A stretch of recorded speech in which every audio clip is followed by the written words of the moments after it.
آج ہم شروع کر رہے ہیں ایک ایسا ٹاپک جو بہت زیادہ عام فہم بھی ہے لیکن بہت زیادہ مشکل بھی ہے۔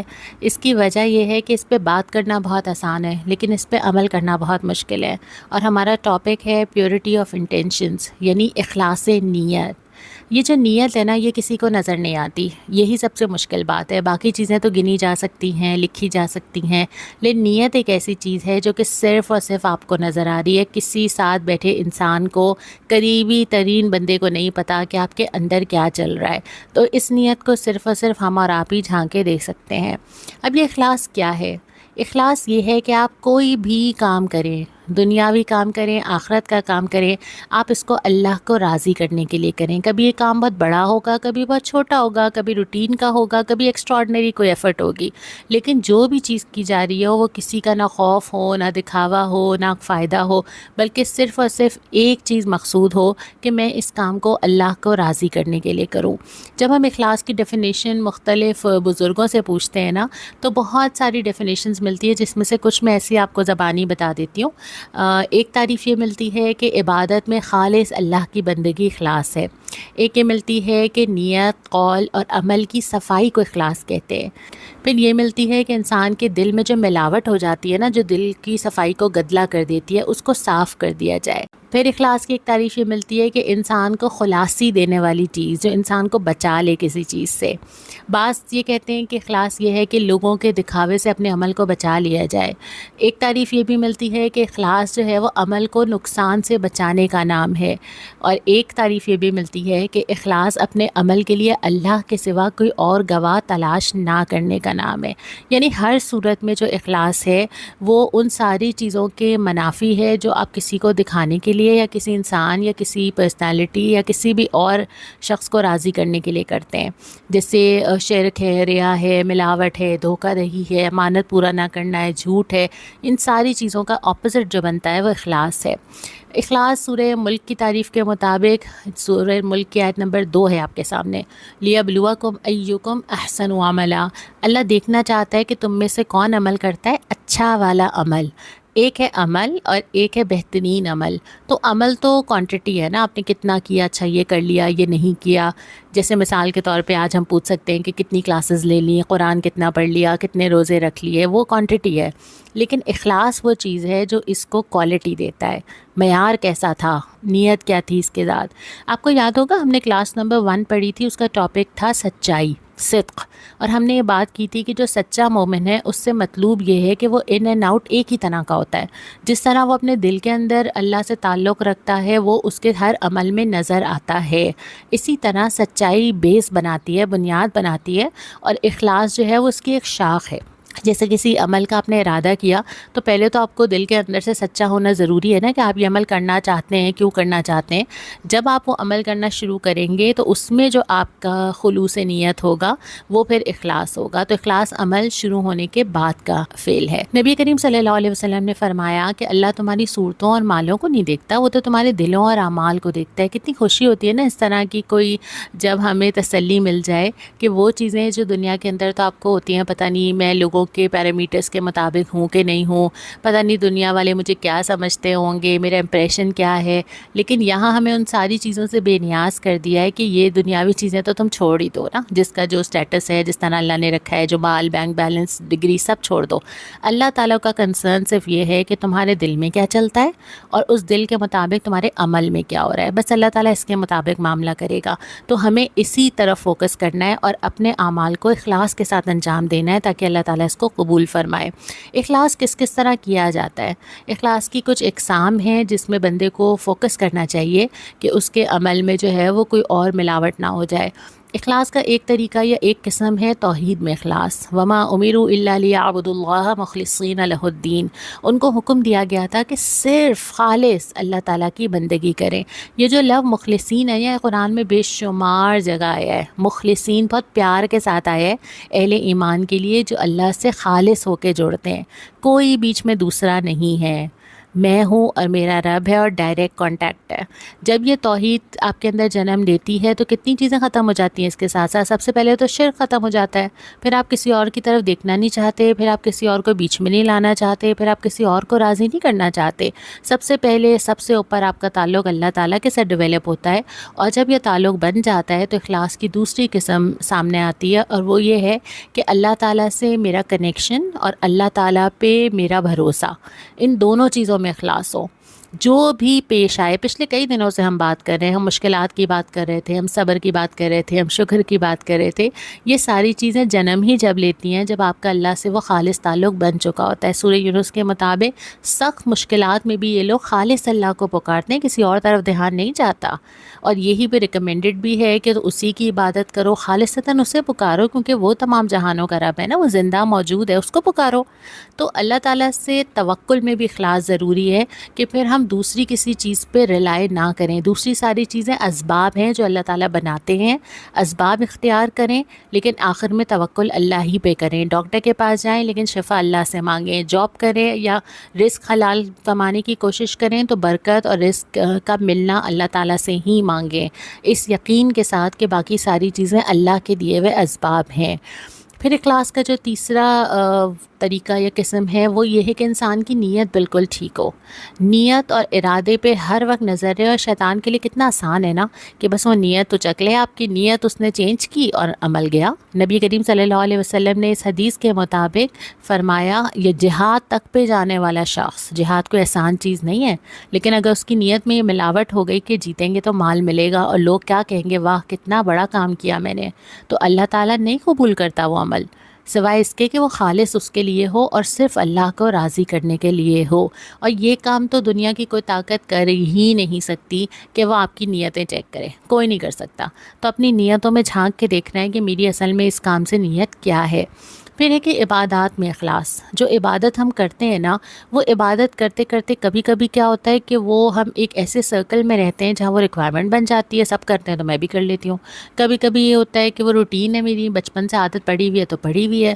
کبھی کبھی یہ ہوتا ہے کہ وہ عبادات آہستہ آہستہ میرے لیے اتنی معمول کی چیز ہو جاتی ہیں کہ مجھے وہ مشکل بھی لگنے لگتی ہیں، لیکن میں اس کو بس نمٹا دیتی ہوں، اور یہ بالکل ہوتا ہے ہم سب کے ساتھ۔ سورہ زمر کے مطابق مجھے حکم دیا گیا کہ اللہ کی ایسی عبادت کروں کہ عبادات کو اس کے لیے خالص کر لوں۔ یہی سورہ اعراف میں بھی فرمایا گیا کہ تم سجدے کے وقت اپنا رخ سیدھا رکھو، اللہ کی عبادت اس طرح کرو کہ اس عبادت کو خالص اللہ کے لیے کرو۔ آپ نوٹ کریں گے اس آیت میں دو چیزیں، عبادت کرو پہ بھی بات تو مکمل ہو جانی تھی نا، لیکن دوبارہ ریپیٹ کیا کہ عبادت ایسی جو خالص ہو۔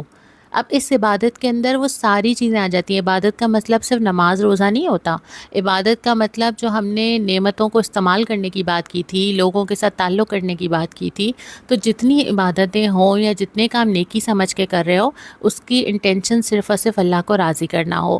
پھر ایک قسم یہ ہے کہ اقوال میں اخلاص ہو، جو منہ سے نکلتی ہیں نا زبان سے باتیں، جو ہم دن اور رات بول رہے ہوتے ہیں، ان چیزوں میں بھی انسان خلوص دل سے بولے، وہ چرب زبانی نہ ہو۔ جیسے سورہ صافات میں ہے کہ وہ کہتے ہیں کہ ہم بن جاتے ہیں نا، اگر ہمیں یہ موقع ملتا ہم بن جاتے ہیں، اور بہت سے لوگ یہ بات دہراتے ہیں کہ ہمیں موقع نہیں ملا، ہمیں توفیق ملتی تو ہم کر لیتے، ہم نے سوچا، لیکن اللہ تعالیٰ سورہ صافات میں فرماتا ہے کہ باتیں تو انہوں نے بھی کی، مگر کیا کیا؟ قرآن کے ساتھ کفر کیا، قرآن کا انکار کیا۔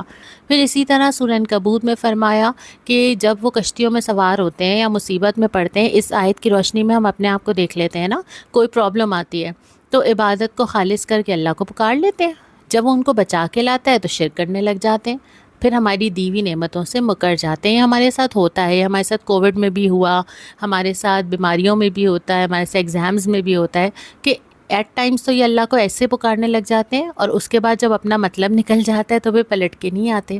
تو اقوال میں اخلاص یہ ہوتا ہے کہ انسان اللہ تعالیٰ سے جس چیز کا وعدہ کر رہا ہے، جس چیز کا اقرار کر رہا ہے، ایون نماز میں کھڑے ہو کے کہہ رہا ہے اہدنا الصراط المستقیم، نماز میں کھڑے ہو کے کہہ رہا ہے الحمدللہ رب العالمین، نماز میں جھکتے ہوئے کہہ رہا ہے سبحان ربی العظیم سبحان ربی الاعلیٰ، لیکن مان نہیں رہا وہ کسی چیز کو۔ ایک آپ دعائے قنوت ہی کر لیجئے، چلے آج اس کو ہوم ورک میں کر لیتے ہیں کہ آپ دعائے قنوت میں جتنی چیزوں کا اللہ تعالیٰ سے وعدہ کرتے ہیں نا، اس کے آگے مارک کریں گے کہ کتنی چیزیں اس میں سے ہم پوری کرتے ہیں۔ ذرا ترجمہ نکال کے دیکھیے گا، جو ہم ڈیلی اللہ تعالیٰ کے سامنے ایک چارٹر پیش کرتے ہیں کھڑے ہو کے، اور پھر ہم اس کا کیا کرتے ہیں۔ اب یہ ہے کہ ہمیں کرنا کیا چاہیے نا۔ یہ بہت امپورٹنٹ ہے کہ ہمارے پاس ضرور کچھ ایسے کام ہوں جو کہ ہم روزانہ کریں تاکہ ہمارے اندر اخلاص پیدا ہو، تو ایک ایک چیز کو لیتے چلے جاتے ہیں۔ پہلا کام یہ کرنا ہے کہ ہم جو بھی کام کریں نا، ہم اس میں دنیا کی اغراض کو ہٹا دیں۔ یہ بار بار آئے گی اور یہ شیطان کا کام ہے کہ وہ آپ کے دل میں ڈالے گا۔ آپ اپنے کسی بھی ہیلپر کی مدد کریں گے نا، تو آپ کے دل میں یہ آئے گا کہ اچھا اب یہ میرے ساتھ یہ اچھا کام کرے گا، اب یہ چھٹی نہیں کرے گا۔ وہ ڈال دے گا آپ کے اندر کوئی نہ کوئی چیز۔ آپ کسی رشتہ دار کی ہیلپ کریں گے تو آپ کے اندر آئے گا کہ اچھا اب تو ان کو میرے جو ہے نا شکر گزار رہنا چاہیے، اب تو ان کو چاہیے کہ یہ مجھے جو ہے وہ اچھی طرح میرے ساتھ رہیں اور مجھ سے کوئی بدتمیزی نہ کریں، یا اس طرح کی چیزیں آپ کے اندر اس طرح آ جاتی ہیں غیر محسوس طریقے سے، اور وہ شیطان کے وسوسے ہوتے ہیں جن سے ہمیں لڑنا ہوتا ہے۔ سورہ بقرہ میں فرمایا نا کہ اپنے صدقات کو احسان جتا کے، اذیت پہنچا کے برباد نہیں کرو۔ سب کچھ خرچ کر کے، ساری نیکیاں کر کے، سارے اچھے کام کر کے ایسا نہ کرو کہ تمہاری وہ چیزیں جو ہیں وہ تمہارے کسی کام بھی نہ آئیں۔ تو اس پہ ہمیں کانشیس رہنا ہے، کوشش کرنی ہے، اور کچھ کام ایسے جو کہ آپ دنیا کے لیے بظاہر کرتے ہیں لیکن اگر آپ اس کو بھی اللہ کے لیے کریں تو وہ بھی ثواب بن سکتے ہیں۔ اب ایجوکیشن حاصل کرتے ہیں، لگتا ہے کہ وہ بالکل جو ہے وہ دنیا کا کام ہے، ایسا تو نہیں ہے۔ آپ اگر ایجوکیشن حاصل کرتے ہیں اور اپنی یونیورسٹی میں آپ کو ایسی بات پہنچاتے ہیں، آپ کی ایجوکیشن دین حاصل کرنے میں آپ کے کام آتی ہے، تو آپ اس کی بھی اغراض ٹھیک کر کے، نیت ٹھیک کر کے اس کو ثواب بنا سکتے ہیں۔ پھر جو ڈیلی کام ہے، کھانا پکانا، اٹھانا، افطار بنانا، سحری بنانا، یہ سارے کام عبادت بن سکتے ہیں اگر ان کی اغراض اور نیت ٹھیک کر لی جائے۔ وہ کس کے لیے کیے جا رہے ہیں؟ وہ اللہ کے لیے کیے جا رہے ہیں، اللہ کے کہنے کے مطابق۔ ایک عورت سے جو اللہ تعالیٰ نے ایک اس کا جو پارٹ رکھا ہے گھر بنانے کے اندر، اولاد کی پرورش اور تربیت کے اندر، تو وہ ڈیلی کے آپ کے کام عبادت ہوں گے اگر آپ کی یہ نیت ٹھیک ہو جائے گی۔ پھر یہ کہ اپنی نیکیاں چھپانا سیکھیں۔ نبی کریم صلی اللہ علیہ وسلم نے فرمایا کہ تم لوگ جب الحزن سے پناہ مانگا کرو۔ جب صحابہ نے پوچھا یہ کیا ہے تو آپ نے فرمایا یہ جہنم میں ایک وادی ہے کہ خود جہنم اس سے پناہ مانگتی ہے، اور اس میں کون سے لوگ جائیں گے؟ جو قرآن پڑھنے والے، یعنی نیک راستے پہ چلنے والے لوگ ہیں، لیکن جو دکھاوے کے لیے اعمال کرتے ہیں۔ اب اپنی نیکیاں دل چاہتا ہے نا میں کسی کو بتاؤں میں کتنی عظیم انسان ہوں، اس طرح ہم شاید دل میں عظیم انسان تو نہ سوچیں، لیکن یہ ضرور ہوتا ہے کہ سب کو پتہ تو چلنا چاہیے، اور غیر محسوس طریقے سے نا ہم ذکر کر جاتے ہیں، باتوں میں ذکر کر دیتے ہیں کہ میں نے فلانا کی بڑی مدد کی تھی، میں تو اپنی ماسیوں کا اتنا خیال رکھتی ہوں کہ میں نے تو اس کو یہ کیا۔ تو اس طرح کر کے جتا کے ہم ضائع کر دیتے ہیں۔ پھر اس کے بعد یہ کہ ہم جتنے بھی اچھے اعمال کر لینا، ہم انتہائی گناہ گار مسلمان ہیں۔ ان لوگوں کی طرح نہ ہو جاؤ جو اللہ کو بھول گئے، تو اللہ نے انہیں اپنا نفس بھلا دیا، یہی لوگ فاسق ہیں۔ ہم کتنے بھی اچھے کام کر لیں، جو معیار مطلوب ہے، جیسا ہونا چاہیے، ابھی ہم جتنی ہیبٹس پڑھتے چلے جا رہے ہیں اور اپنے اوپر نظر ڈالتے چلے جا رہے ہیں، کتنی شرم آتی ہے نا۔ تو ہم جو بھی کسی کے لیے اچھا کام کر لیں یا عبادت کر لیں، وہ کافی تو نہیں ہے نا۔ تو انسان بجائے اس کے کہ وہ اپنی چھوٹی چھوٹی نیکیوں پہ پھولے نہ سمائے، اس کو اپنے گناہوں کو یاد رکھنا چاہیے کہ وہ اس وقت اللہ کی نظر میں کون ہے۔ ایک اور کام بھی ہمیں یہ سکھایا گیا کہ اخلاص کے لیے بڑا اچھا ہے کہ آپ یہ دیکھیں کہ آپ کا اعمال جو آپ سب کے سامنے کرتے ہیں اور جو آپ اکیلے میں کرتے ہیں، آپ کے دل کی کیفیت کیا ہوتی ہے۔ نبی کریم صلی اللہ علیہ وسلم نے فرمایا 7 طرح کے لوگ ہیں جنہیں اللہ اپنے سائے میں پناہ دے گا۔ اس میں سے ایک وہ ہے جس نے تنہائی میں اللہ کو یاد کیا تو اس کی آنکھوں سے آنسو جاری ہو گئے۔ کل میں نے ایک جملہ بھی ایک جگہ پڑھا تھا کہ اگر آپ دیکھنا چاہتے ہیں نا کہ آپ کے اعمال کس درجے کے ہیں، تو آپ یہ دیکھیے کہ جب آپ بالکل تنہا ہوتے ہیں، ہے نا، کوئی آس پاس نہیں ہوتا، آپ کیا کرنا چاہتے ہیں اس وقت آپ کیا کر رہے ہوتے ہیں۔ تو یہ کہ تنہائی میں ہمارا کیا رہتا ہے، اور پھر وہ عمل ہمیں کیا ایسا ہے کہ ہمیں لوگوں کے درمیان تو بڑی چستی سے ہم اچھے کام کرتے ہیں، لیکن تنہائی میں ہم عبادت میں سست ہو، تو یہی بڑی نشانی ہے اس بات کی کہ اچھا پھر ہم اس کا مطلب یہ ہے کہ ہمیں دوسروں کے لیے زیادہ کرنا ہے۔ پھر ایک اور امپورٹنٹ چیز جو اخلاص کے سلسلے میں سمجھنے کی ہے نا، وہ یہ کہ آپ لوگوں سے بے نیاز ہو جائیں۔ یہ کتنا مشکل کام ہے، آپ کسی کے ساتھ اچھا کریں، کوئی آپ کے ساتھ برا کرے، اور یہ لوگوں سے بے نیازی بڑی عزم کی بات ہے، لیکن اخلاص سے اگر لوگوں کے لیے آپ کچھ کریں گے نا، ہم کسی کے کام آتے ہیں، ہم کسی کی باتوں کو بھول جاتے ہیں، ہم کسی کے ساتھ تعلق مینٹین کرتے ہیں، خوشی غمی میں شرکت کرتے ہیں، فونز کرتے ہیں، ہم لے کے چلتے ہیں رشتوں کو بہت سارے، اور ان رشتوں میں ہر رشتہ شامل ہے۔ تو لوگوں سے بے نیاز ہونے کا مطلب یہ ہے کہ بندہ اس بات سے بے پرواہ ہو جائے کہ لوگ اس کے بارے میں کیا سوچتے ہیں، لوگ اس کو کس طرح ریٹرن کرتے ہیں، لوگ اس کے بارے میں کیا ڈسکشنز کرتے ہیں، لوگ اس کی کیسے تعریف کرتے ہیں یا اس کو کوئی باتیں سناتے ہیں۔ کیونکہ نیکی جب آپ اللہ کے لیے کریں گے نا، تو اس کو آپ دنیا میں کیلکولیٹ نہیں کریں گے۔ نبی کریم صلی اللہ علیہ وسلم نے فرمایا کہ میں شرک اصغر سے ڈرتا ہوں تمہارے معاملے میں نا، اور یہ وہ ہیں جو قیامت کے دن جب لوگوں کو بدلہ دیا جائے گا تو یہ ریاکار ہوں گے، جن سے اللہ کہے گا جاؤ ان لوگوں کی طرف جن کو تم دنیا میں دکھلاتے تھے۔ ایک مجھے بہت اچھا جملہ نظر آیا تھا ایک دفعہ کہ حضرت یحییٰ بن معاذ رحمۃ اللہ علیہ بزرگ، ان سے پوچھا گیا کہ مخلص ہونے کی نشانی کیا ہے، تو انہوں نے کہا کہ جب انسان شیر خوار بچے کی طرح کرنے لگے۔ مجھے اتنی اچھی لگی یہ مثال۔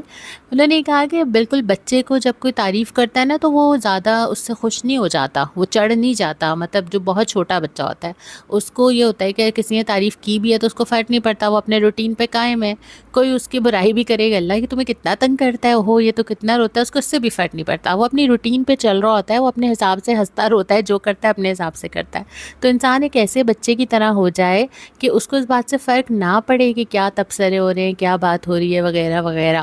اور اس کی کمال کی علامت یہ ہے کہ جب اللہ کے لیے کوئی کسی بھی انسان کے ساتھ خیر خواہی کرے اور لوگ اس کی برائی کریں تو وہ اس سے بالکل متاثر نہ ہو۔ کچھ اعمال ایسے ہوتے ہیں جو کہ بتا کے کرنے میں موٹیویشن ملتی ہے نا، مثال کے طور پہ آپ حج پہ جائیں اور آپ لوگوں سے کہیں گے میرے ساتھ چلو، اور یا آپ واپس آ کے لوگوں کو موٹیویٹ کریں، تو اس طرح کے اعمال میں ذکر کرنا مطلوب بھی ہے اور احسن بھی ہے۔ اور یہ بھی میں نے ایک جگہ پڑھا، مجھے بڑی اچھی بات لگی، نیک کام کرنے کے بعد اگر لوگوں نے اس کو ریکگنائز نہیں کیا، قدردانی نہیں کی اور برائی بھی بے شک کر لی، تو یہ قبولیت اور اخلاص کی ایک نشانی ہے، کیونکہ اجر مکمل اللہ تعالیٰ کے پاس آپ کا سیو ہوا ہے کمپلیٹلی۔ لیکن اگر آپ نے کوئی اچھا کام کیا ہے، ٹھیک ہے، اس پہ لوگوں نے آپ کی تعریف بھی کی، لوگوں نے آپ کو ریٹرن بھی کیا، آپ چاہیں یا نہ چاہیں، لیکن کسی درجے میں تو اس کا بدلہ آپ کو دنیا میں مل گیا نا، تو اس بات پہ بھی خوشی محسوس ہوگی کہ اچھا یہ میرا پیورٹی کے ساتھ جو میرا جتنا پیور میرا عمل تھا، اور یہ کام اللہ تعالیٰ نے پورا کا پورا اپنے اجر کے لیے محفوظ کر لیا، دنیا میں جو ہے وہ اس کو مجھے واپس نہیں کیا گیا۔ اگلا یہ کہ اخلاص نہ ہونے کی صورت میں ان نقصانات پہ غور کریں جو حدیث میں ملیں، تاکہ ہم یاد رکھیں اس بات کو۔ آپ صلی اللہ علیہ وسلم نے فرمایا نا کہ جس نے بھی آخرت کا بھی کوئی کام دنیا کا فائدہ حاصل کرنے کے لیے کیا ہوگا، آخرت میں اس کا کوئی حصہ نہیں ہوگا۔ یا پھر یہ کہ جو شخص اپنے عمل کو لوگوں کے درمیان مشہور کرے، وہ چاہے کہ اچھا سب کو پتہ چل جائے، تو اللہ تعالیٰ کیا کریں گے؟ ہر انسان کے اندر یہ بات ڈال دیں گے اور اس کو لوگوں کی نظر میں چھوٹا اور ذلیل کر دیں گے۔ یہ بھی ذہن میں رکھنا ہے اور اخلاص کے فضائل کو بھی یاد رکھنا ہے۔ نبی کریم صلی اللہ علیہ وسلم نے تو اس شخص کو بھی فضیلت دی ہے کہ جو ابھی کر بھی نہیں رہا لیکن اس کی نیت ٹھیک ہے۔ وہ شخص جس کو اللہ نے مال، علم اور مختلف چیزیں عطا کی ہیں، وہ اپنے پروردگار سے بھی ڈرتا ہے، کام بھی سارے کرتا ہے، صلہ رحمی بھی کرتا ہے، وہ تو ہے ہی اجر والا، ٹھیک ہے نا، وہ تو ہم سمجھتے ہیں ہاں یہ تو بلیسڈ ونز ہے۔ لیکن دوسرا جس کو اللہ تعالیٰ نے علم دیا، مال نہیں دیا، اور وہ دل میں یہ فکر رکھتا ہے کہ ہوتا تو میں یہ کر دیتا، اگر اس کی انٹینشن ٹھیک ہے، اگر اس کی باتیں اخلاص پر مبنی ہے، جو اللہ تو جانتا ہے نا، تو اللہ تعالیٰ اس کو وہی سارے ثواب دے گا، تو وہ بغیر کرے بھی ثواب میں شریک ہو جائے گا۔ یہ کتنی بڑی تسلی ہے نا اللہ تعالیٰ کی، کہ بہت ساری نیکیاں جو شاید بندہ کر نہیں پاتا لیکن وہ اس کی نیت بالکل خالص ہے اور وہ اللہ تو پہچان لے گا، تو پھر اللہ تعالیٰ جو ہے وہ اس کو ثواب ضائع نہیں کرے گا بلکہ ایکسٹرا ثواب ہی دے رہا ہوگا۔ تو اب جو چیزیں اخلاص سے حاصل ہو سکتی ہیں بہت مختصر کر کے دیکھ لیتے ہیں۔ دنیا اور آخرت کی ساری بھلائیاں اللہ تعالیٰ کا وعدہ ہے کہ اخلاص کی وجہ سے ملتی ہیں۔ سارے اعمال جو دنیا میں کیے جاتے ہیں وہ اخلاص کی وجہ سے قبول کیے جاتے ہیں۔ اخلاص کے نتیجے میں اللہ اور فرشتوں کی محبت اور زمین والوں کے دلوں میں مقبولیت لکھ دی جاتی ہے۔ اخلاص تھوڑے سے عمل اور معمولی دعا پہ بھی بہت سارا اجر اور عظیم ثواب دیتا ہے۔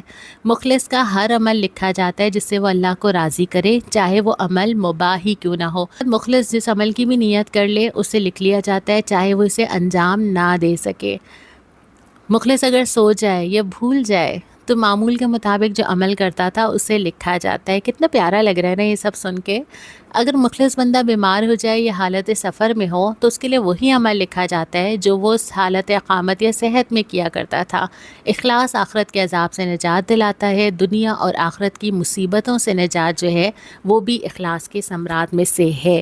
یہ ساری چیزیں جو ہم نے پڑھی، یہ سارے فائدے، یہ صرف اور صرف ایک ہی کام کرنا ہے کہ اپنے دل میں جھانک کے رکھنا ہے۔ آج کی جو جتنی ہم نے بات کی ہے نا، اس کا کنکلوژن مجھے ایک بہت ہی پیاری حدیث کی شکل میں ملا، تو اس حدیث پہ ہی میں اپنی بات ختم کرتی ہوں۔ مسلم کی یہ حدیث ہے، اللہ تعالیٰ ایسے بندے کو پسند کرتے ہیں جو تقی ہو، غنی ہو اور حقی ہو۔ پہلا یہ کہ وہ متقی ہو، ظاہر اور باطن میں اللہ سے ڈرتا ہو، اللہ کی نافرمانی سے ڈرتا ہو، اللہ کے احکامات پہ عمل رکھتا ہو، اللہ تعالیٰ سے تعلق رکھتا ہو۔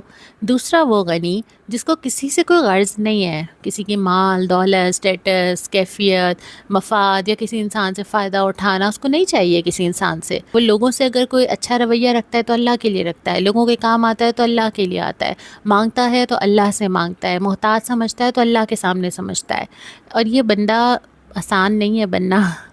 اور پھر خفی وہ ہے جو کہ لوگوں سے چھپ کے اپنے اعمال اللہ تعالیٰ کے ساتھ کرتا ہے، اپنے نیک اعمال بھی چھپ کے کرتا ہے اور گناہ کو بھی چھپاتا ہے۔ اور یہ پسندیدہ نہیں ہے کہ آپ سے کوئی غلطی یا گناہ ہو جائے تو آپ لوگوں کو بتائیں، تو اپنے گناہوں کو استغفار کرنا، چھپا لینا اور اپنی نیکیوں کو چھپانے کی کوشش کرتا ہے، کیونکہ یہ معاملہ تینوں ہی صفات میں، بلکہ آپ غور کیجئے گا تینوں صفات جو ہیں وہ ایک ہی چیز پہ فوکس کر رہی ہیں، آپ کا آپ کے رب سے کنیکشن، آپ کا اللہ تعالیٰ سے تعلق۔ یہ تعلق پیدا ہوتا ہے تو پھر آپ کے سارے اعمال کا، جسے کہتے ہیں نا، قبلہ درست ہو جاتا ہے، پھر سب کچھ جو ہے نا سب پیور ہو جاتا ہے، اعمال بھی پیور ہو جاتے ہیں اور انٹینشنز بھی پیور ہو جاتی ہیں۔ تو بس اسی کی کوشش کریں گے، جتنی ہیبٹس پہ بھی ہم آج کل بات کر رہے ہیں، اپنی زندگی میں جو ہیبٹ ہم لانے کی کوشش کر رہے ہیں اس کی بھی انٹینشن یہی ہو کہ ہم نے اس کے ذریعے اللہ کو راضی کرنا ہے، تو پھر اللہ تعالیٰ ہماری مدد بھی فرمائیں گے اور ہمارے اعمال کو بڑھا چڑھا کے قبول بھی کریں گے۔ اگلی کلاس میں کسی نئے ٹاپک پہ بات کریں گے۔